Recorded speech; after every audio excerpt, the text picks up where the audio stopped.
Hey guys, and welcome back dito sa ating YouTube channel. And for today's video guys, ay pag-uusapan po natin itong isang crypto hardware wallet. Kung kayo ay pagod na sa paggamit ng seed phrase, ito na po yung ating sagot at solusyon guys. Itong Tandem hardware wallet na parang isang ATM card na pwede nga nating gawing isang crypto wallet po natin guys. Kailangan nyo lang itap ito sa ating mga cellphone guys at boom!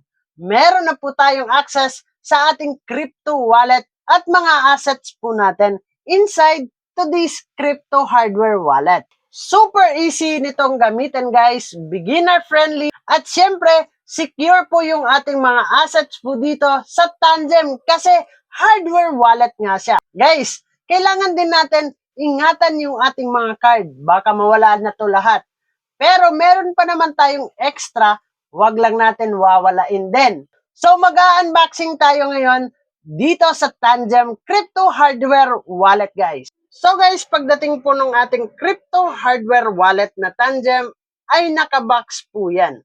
So meron po yung tatlong card na kasama guys. Pag bumili po tayo nito, kung gusto mong umorder nito guys, ay ilalagay ko yung aking link dyan sa description box. So siyempre guys, pagbukas po ng ating box po dito, ay merong mga card po yan. At siyempre, meron po yung getting started para dito po natin malaman yung guide kung paano tayo makapag-download at paano tayo magsisimula dito sa Tandem Wallet guys. So merong download Tandem app and then tap the card to your phone para ma-access at makagawa po tayo dito ng ating sariling wallet.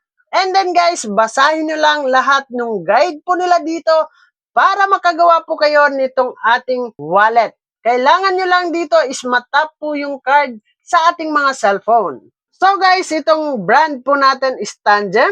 Materials po nito guys is plastic and then wireless standard. NFC po yan guys. And meron po yung size na 85.6 times 54 millimeter guys.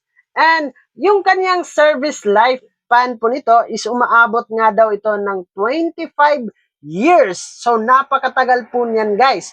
So ano pa yung inaantay ninyo kung kayo ay nababagot sa paggamit ng mga seed phrase sa inyong mga wallet ay pwede nyo nang gamitin ang Tandem wallet. So yun lang naman guys. Thank you for watching and follow for more. Bye-bye!